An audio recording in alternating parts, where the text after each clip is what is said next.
মনে আছে সেই ছোট্ট বানরটির কথা, যার জন্মের কিছুদিন পরেই নিজের মা তাকে ছেড়ে চলে গিয়েছিল। অচেনা বানরদের ভিড়ে একটি নরম পুতুলকেই সে বুকে জড়িয়ে রাখত, যেন সেটিই ছিল তার মা, তার পুরো পৃথিবী। সেই হৃদয় ভাঙা দৃশ্য একসময় কাঁদিয়েছিল কোটি কোটি মানুষকে।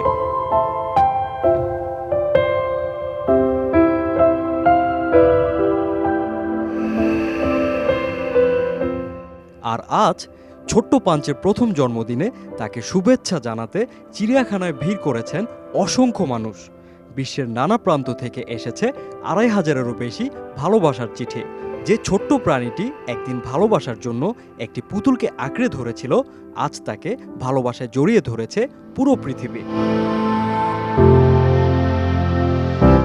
জাপানের একটি চিড়িয়াখানায় জন্ম হয়েছিল ছোট্ট জাপানি ম্যাকাক পাঞ্চের।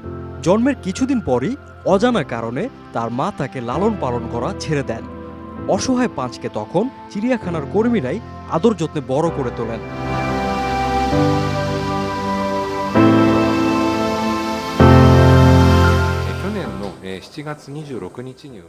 পাঞ্চের জন্ম হয়েছিল গত বছরের ২৬ জুলাই।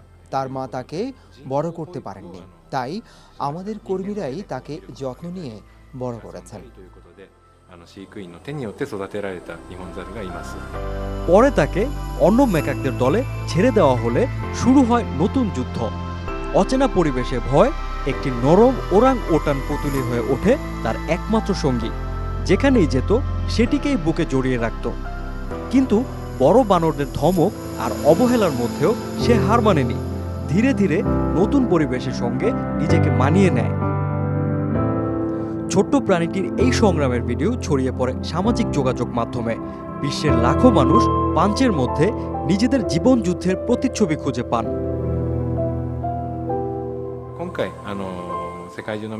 এবছরের ১৯ জানুয়ারি পাঞ্চকে অন্য ম্যাকাকদের দলে যুক্ত করা হয়।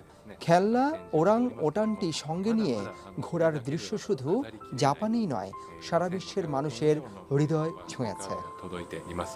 সম্প্রতি ১ বছর পূর্ণ হয়েছে পাঞ্চের।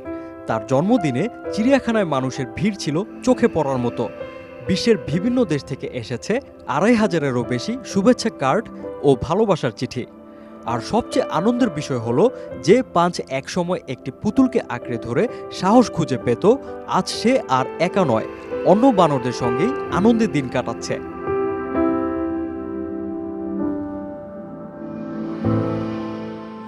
পাঞ্চের জন্য বিশ্বের বিভিন্ন দেশ থেকে ২৫০০-এরও বেশি কার্ড এসেছে।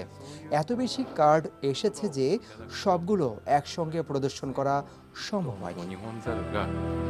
চিড়িয়াখানার কর্মকর্তারা বলছেন, পাঞ্চ শুধু ভাইরাল কোনো প্রাণী নয়, তার গল্প অসংখ্য মানুষের জীবনে আশা আর সাহসের প্রতীক হয়ে উঠেছে।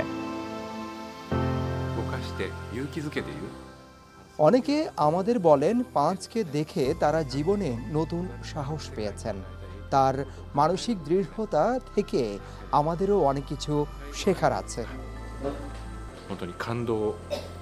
শুধু জাপান থেকেই নয়, বিদেশ থেকেও অনেকে ছুটে এসেছেন পাঞ্চকে দেখতে। আমরা শুধুমাত্র পাঞ্চের জন্মদিন উদযাপন করতেই এখানে এসেছি। ওকে দেখতে পেয়ে আমাদের ভীষণ ভালো লাগছে।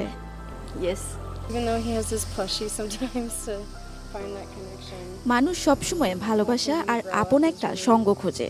পাঞ্চ যেভাবে পুতুলটিকে আঁকড়ে ধরেছিল সেটি মানুষের হৃদয়ে ছুঁয়ে গেছে। ওকে এভাবে বড় হতে দেখাটা সত্যি খুব আনন্দের।